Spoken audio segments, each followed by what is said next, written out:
everybody. Jeff Gayduk here from Leisure Group Travel, and happy to have another Tape 5 for you guys today. With me today is Mary Fusillo from Beyond the Nest. Mary, how you doing today? I'm great. It's raining here in Houston, so I'm ready to go Ah, somewhere. yeah, well, I'm taken to the beach today, so although don't be fooled by the sweater, folks. It's It's a chilly day at the beach. Exactly, yes, as it's prone to be. So, Mary, I found out about your new company, Beyond the Nest, from a press release that came across my desk. Of the hundreds of releases that we get on a weekly basis, it kind of caught my eye because specifically you guys have a group travel play. So excited to kind of get at you early on in your process to learn a little bit more about what you're doing and the types of trips you're offering. So I guess to start off, tell me about the creation of your new company. Okay, well, it all started in 19, no, it all started in 2018 when Okay. I went on a trip with a group called Hacker Paradise. And I had been working nonstop literally for 40 something years.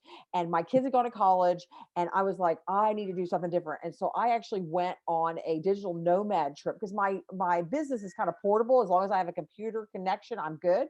Okay. So I went to Montevideo, Uruguay for 6 weeks and loved the concept. It was great fun. I loved Uruguay. Don't tell anybody about it. I don't want it to get too discovered. Yeah, it's fabulous. And so I kind of had this like transformation that like I was one day I kind of was walking home from my office co-working space, and I was sitting at the stoplight waiting to cross the street, my headphones on, and all of a sudden I kind of had this, I went, I have enough. I've struggled, I've built these businesses, I have enough. I want to now enjoy life and I want to figure it all out. And it was just kind of one of these weird epiphany things. And I hadn't even Nice. been drinking. Okay. So I was like, oh, what happened? So I sat on that idea. And then a year later in August of 2019, I went on another group trip, wasn't as long, and it was to Belgrade, Serbia. I know, another hot spot. And I met a young woman named Vanessa Famighetti, so Fusillo and Famighetti, and she was a facilitator on this trip, and she had a big background in travel. She'd worked for some big travel agencies. She was a graduate of UC Berkeley, but we were completely different generations, and we both started kind of having this epiphany about travel. So we decided, well, let's do this. Let's put together some group travel where people can come and they can kind of like have a seminar retreat process to kind of help them get to the next stage in life, i.e., beyond the nest, flying the coop. But she also wanted to help people figure out, well, how could I be a digital nomad? Well, we Hmm. put the whole idea on ice during COVID. She was actually stuck in South Africa for about 5 months, couldn't Oh my leave. goodness. And when she came back, we started putting it together and really refining what our mission was and what we wanted to do. And that's how we came up with Beyond the Nest. So we're from two different generations. And so we actually are able to bounce ideas off of each other. And so we launched on February the 15th, the day of the giant freeze in Texas. And I had Nice. no electricity. So I don't know. We could have been launched. I don't know how things were going because there was no electricity. There was no internet. So That'll be a day that you'll remember for quite a long period of time. yeah. Well, Oh, I think the partnership route is great. I wrote a book recently called Traveling Tribes, which talks about the right. startup process of how people get into group travel, and it is often these epiphany moments. But specifically, I recommend if you can find a partner, someone who has different traits than you do that you can bounce ideas off of, that often creates very successful enterprises. Mary, tell me a little bit about your experience prior to Beyond the Nest. What kind of got you up to this point? Like I said, I've been working for 40 plus years and I own three other businesses, all interconnected in the fertility consulting world. So my background is in healthcare and I've spent 32 years in healthcare and I own these businesses. And as my children grew up and went away to college and, you know, I was an empty nester, I started looking at what the next phase of my life was. And so in the back of my mind, I was churning this over and I've always been an intrepid traveler. I mean, I went to Nicaragua when I was 16 Oh my and goodness. but I love luxury travel more than I like hostel travel. So I just said, how can I put all these together? I went to Montevideo and I had like my big epiphany. I'm like, let's put it all together. Let's have a a place where people can have really lovely luxury, small setting, have a theme, have things where they're going to learn or explore or recalibrate their lives. Let's put it all together.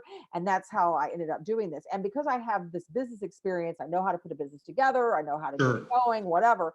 I had the personal travel experience, but had all the nuts and bolts travel experience. So together we were able to kind of, wow, we put it together, it all works. So what I bring and what she brings is like one whole big picture. Okay, I know you're in Houston. Where is she located? She's in San Diego. So Okay. sad. Yeah. Yeah, yeah, my gosh, poor thing. I don't Poor know how thing. she, Mhm. yeah, I don't know how she gets any work done there. Yeah. So, Yeah. so you guys have been at it now for about 6 weeks or so. What surprised you up to this point? Has there been anything that's kind of come through where you're like, I'm not really sure how to approach that yet?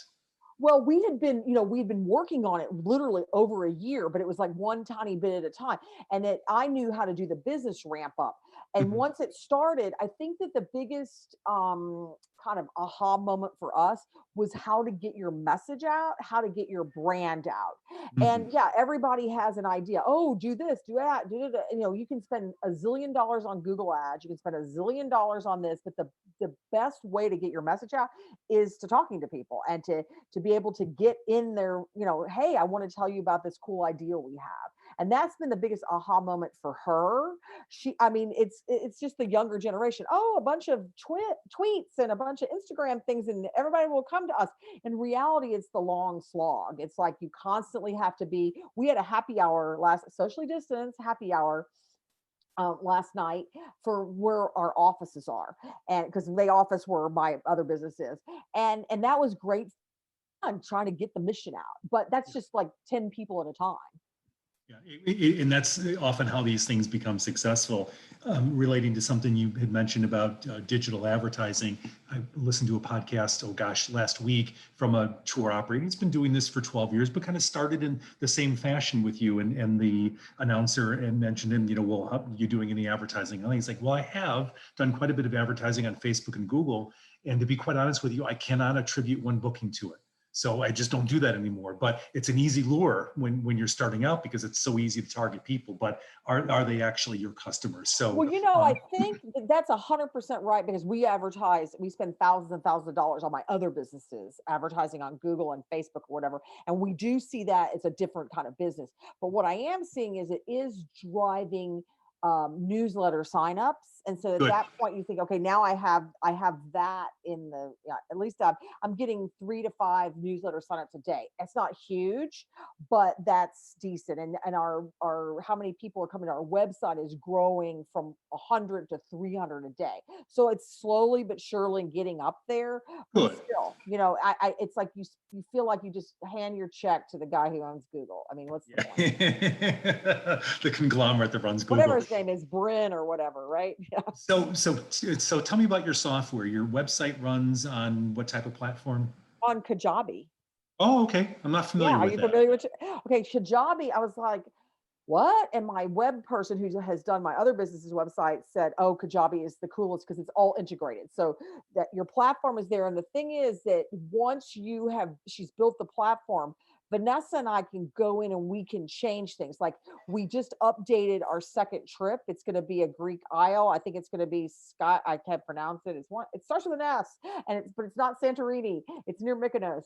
And so we were able to go in ourselves, update it, put new pictures in, get the prices on there, and we didn't have to go through the web person. And my Yeah, web person's perfect. been with me for years, so she's like, "It's fine. You don't worry. I'm still making money." It also does a whole marketing integration, so it has the newsletter, and you can do the drip method. You can do all these different kind of things with it. So it's been a learning curve. I feel like I'm getting a PhD in Kajabi, but I feel better. It also does some analytics that are easier to read than Google. And I'm hoping they're going to give me like a royalty check for talking about them. But I'm Yeah. I'm really I hate to say this, but I'm impressed with them. And they're pricey to start out with, but in reality, they're not as pricey as you would think, considering they have all that together. Sure, sure. Okay, well, I'll certainly look into that myself because I'm not familiar. So you mentioned in the last exchange certain trips you have. So talk about where you are launching with destinations and maybe a little story behind why. We decided that we had to look for places that we could find large luxury housing Okay. that was quasi affordable for us. So there was no point in having something in Lake Tahoe, which I adore, when the nightly rate could be $5,000. And then now we've priced out of the ability to go. So our first trip is in San Miguel de Allende. It's beautiful. I was just there 2 weeks ago for my second visit. It's the perfect location for our launch because you can get there from the southern part of the United States in an hour and 45 minutes. Hour and 45 minutes from Houston. You can go across the border in California to Tijuana and fly out of Tijuana, and it's like a 2-hour flight for $99. Jeez. Um, yeah, it's pricey from Houston or Dallas or St. Louis or Chicago, but once you get there, it's a beautiful UNESCO World Heritage City. It's stunningly gorgeous. I mean, it has cobblestone streets, there's art everywhere, the food is amazing. And so we have a 9 bedroom, 10 bathroom villa set on 2.5 acres, has a Wow. swimming pool. It has multiple meeting areas. The bedrooms are amazing. And so, and it's about a 15-minute ride outside of the main city. And it's in a little town that also has a beautiful church and great little markets and everything. So that's our first place. Our second place is in the unpronounceable Greek island. And then the third one is going to be in Costa Rica in November. In 2022, our goal is to ramp up because the seminars are going to be more bespoke. So, like the first set of seminars is basically this: I'm flying the coop. What am I going to do with my life? Where am I going? How do I drill down on my career? Do I want to change it? Whatever. And then kind of like how could I turn into a digital nomad? But on a short term basis, I don't want to be traveling the world for 12 months. I have a mortgage, but how could I do it for 6 weeks and that kind of stuff? By the time we get to 2022, we will have a repertoire of seminars. I've given seminars and talks, and we have tons of experts that are signed up for us. So that's kind of an overview. Sure. So how long will these trips average actually in destination? How many days would you anticipate being It's there? 7 days, 6 nights. It includes everything from the time you get off the airplane until you get back on the airplane. So the only thing that's not included is airfare, and there's a couple of dinners that are not included. So you're going to have your breakfast and your lunch by chef cooked breakfast and lunch every day.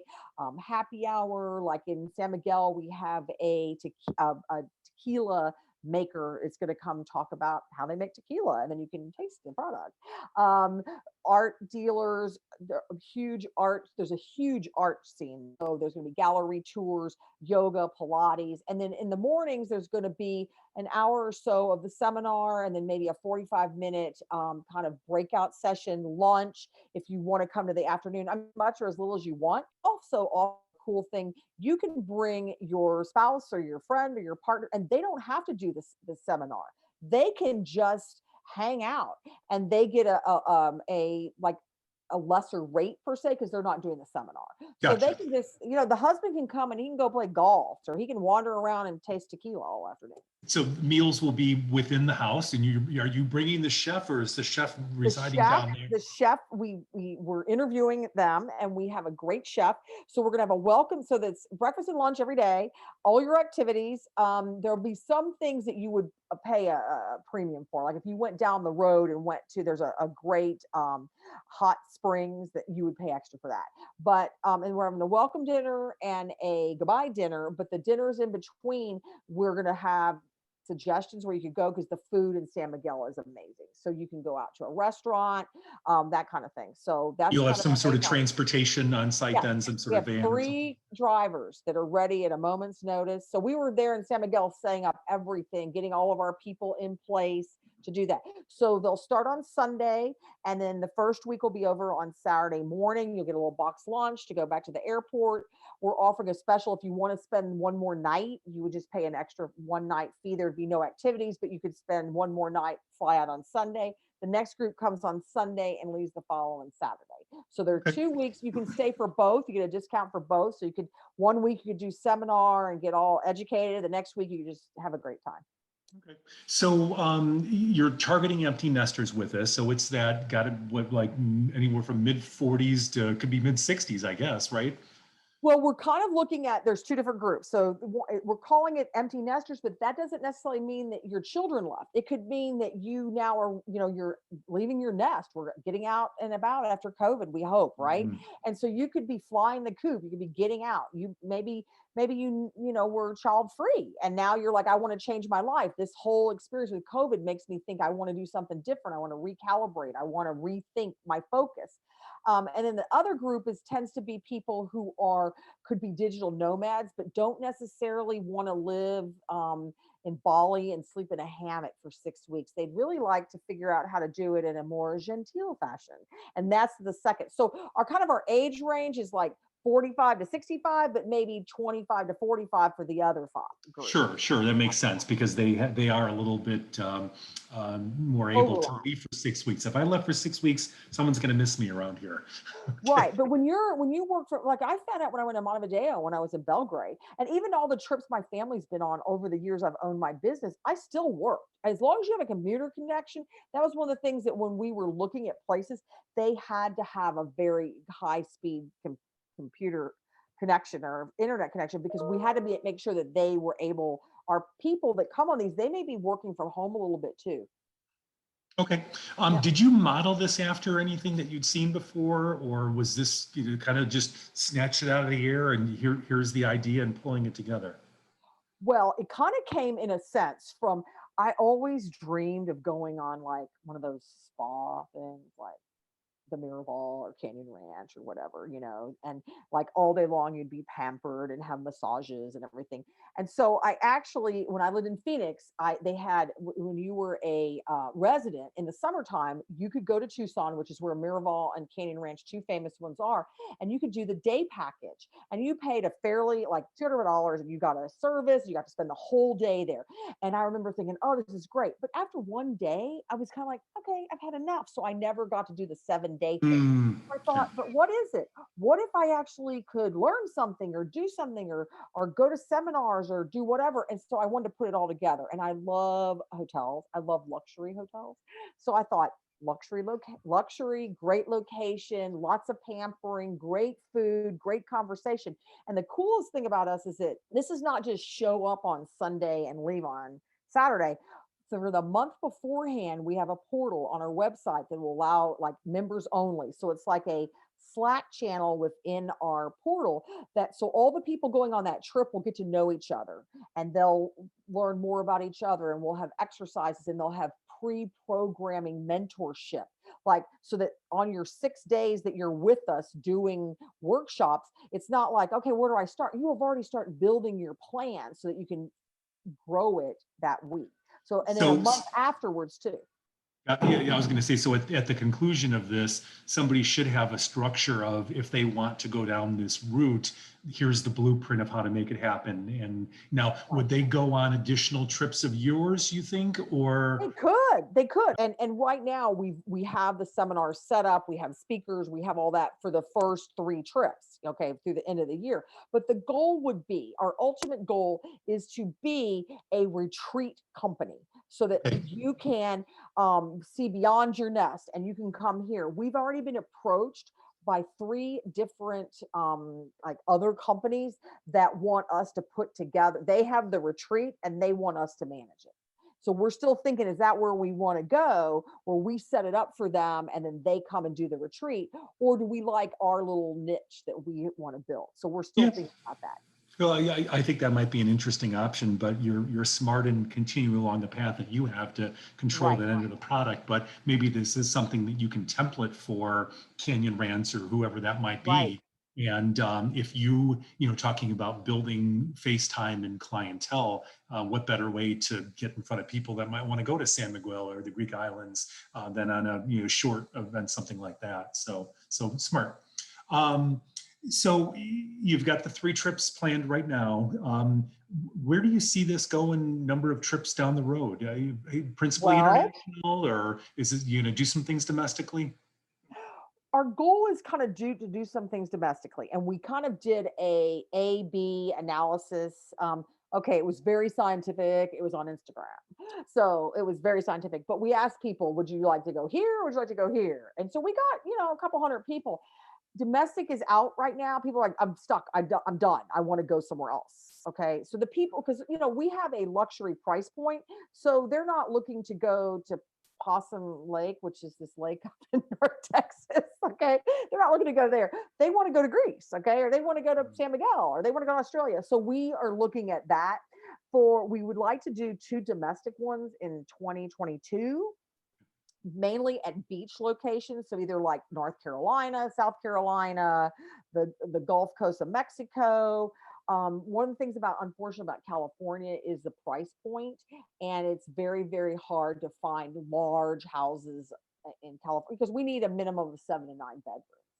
Gotcha. Well, So maybe Robert Downey Jr. wants to rent out his place for a week for you. exactly, right? So that's domestic, that would be it. And the domestic would probably end up being, we could actually end up doing several, and they may be shorter. They may be weekend ones, like Friday to Monday, to give people, okay, I live in Chicago. I can catch a flight down to South Carolina really quick for a three nighter. So we're doing that, but our goal is January is Vietnam, and they've had such little COVID that we feel really confident about going in there. And the goal would be to do 10 in 2022, Hmm.